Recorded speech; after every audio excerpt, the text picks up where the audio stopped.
Good morning, good afternoon, good evening, YouTubers. This is Jerry Diamond with How to Get Out of Babylon. Arc date 2015-7-28. Depending on how you count it, 31 plus 13, 44, 45, 46, 47, 48 days until Shemitah.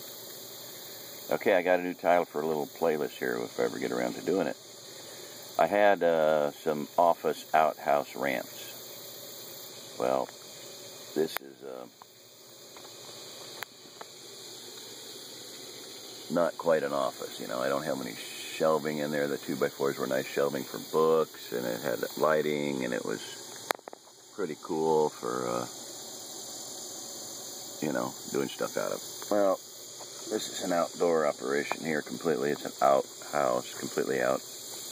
It's not really a house, so it's not an outhouse. But in the British word, use the word loo. Lovable loo. Luggable loo. Lovable loo. You know, you got different composting toilet operations. Well, this series is going to be called A View From The Loo. How's that sound? L-O-O. Look it up. Okay. You can see one of my anchor ropes there.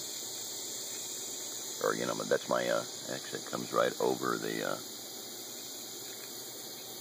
loo, the outhouse here. Kind of my boundary, my borders, trees, kind of a roughly circular pattern.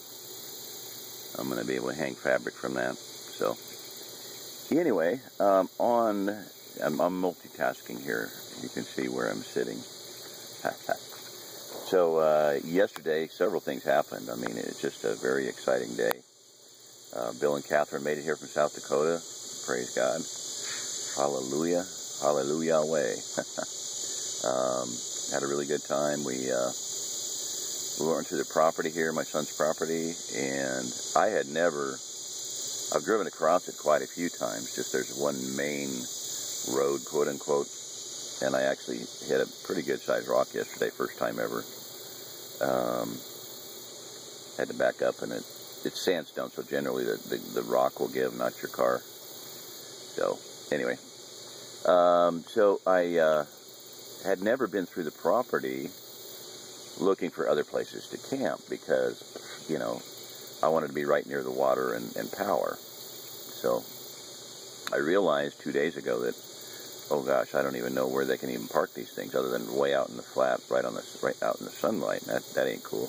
Not in my book. So anyway, so when they got here, it wasn't until they got here, because they called me and said, hey, we're on our way. We're in Humansville. I'm like, that's a 20-minute drive. So I had made my molasses, honey, stevia, cup of coffee. Oh, dark chocolate from Amish land.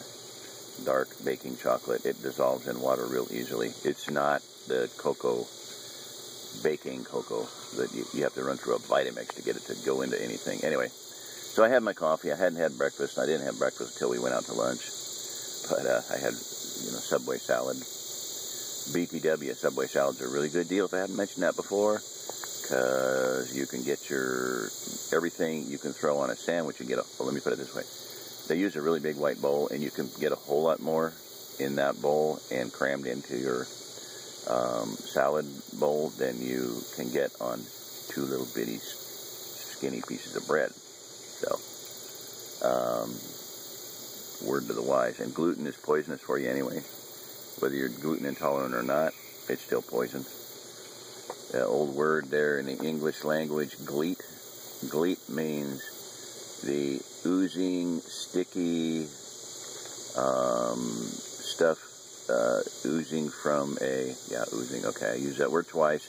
Oozing from a venereal disease wound. That's what gluten is. That's why your bread rises. Basically the same stuff. Now, same word, same characteristics. Bubbly, oozing, gooey, sticky muck. So, anyway, I'll give a little bit of a varied view here. There's the Airstream. AC is going, and I hope that doesn't bother the sound. If it does, I'll turn it off. I did yesterday. Okay.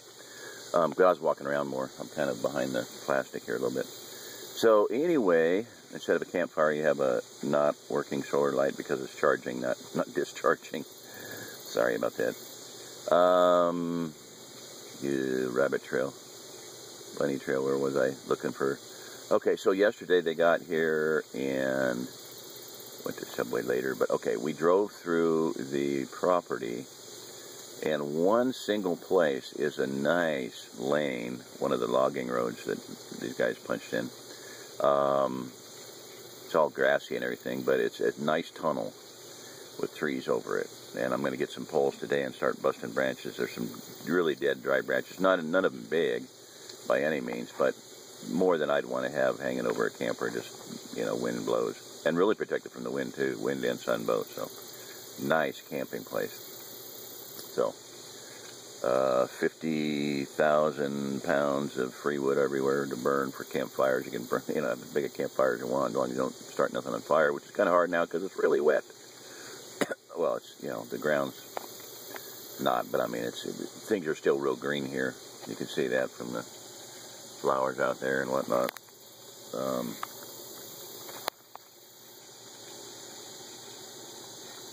Yeah, there's some yellow flowers. See anything else here? Just a lot of scrub oak. This is goat heaven. We can have 1 million goats in this state. Well, in the Ozark Plateau. And we will someday. Not 1 million, actually. There's 4.5 million cattle. We could have 45 million cattle. And there's probably, who knows how many goats. Everybody's got goats. Sheep, whatnot. Goat and sheep are better browsers. Longhorn cattle. Oh gosh, longhorn cattle, they eat everything. They're like a goat. They'll eat trees and stuff. Brahmas are good browsers. Grazers are what eats the ground, grazing. My son's doing cattle, managed intensive grazing, mob grazing. Browse is when they start eating the leaves, and goats will climb a tree. They'll climb on another goat to eat leaves off of oak leaves off of a tree. So anyway, this is a rambling rant. Maybe I should call this rant of some kind. Okay, I'm gonna stop it there because there's something I wanted to address, and I'll just make it a different topic. So, general introduction day from yesterday. Bill and Katherine got here. Awesome. I'm not going to totally spill the beans on this one, but Kerrie that got here 3 weeks ago from North Carolina, I got a surprise for her. So, be praying about that. I think it could be an awesome, it's a totally awesome change in her life. So anyway, this will be uploaded, and you know, praying. You know, in the Hebrew, in the Old Testament, everything's present tense. So when you say His feet will stand on Mount Olive, that don't really mean that. His feet are standing, did stand, will stand, are standing on the Mount of Olives, and the mountain splits in half in Zechariah. So is that future? No, not necessarily. Is it present? Maybe. Is it past? Very likely could have already happened. So you might be looking for a mountain somewhere on the planet that was split in two, part of it to the north, part of it to the south, and with a valley in between. And just a clue, if you look on a raised relief topo globe of the Earth, there's only one place like that on the entire planet. Figure that one out. This is Jerry Diamond with How to Get Out of Babylon. If you are listening to this, you are the remnant.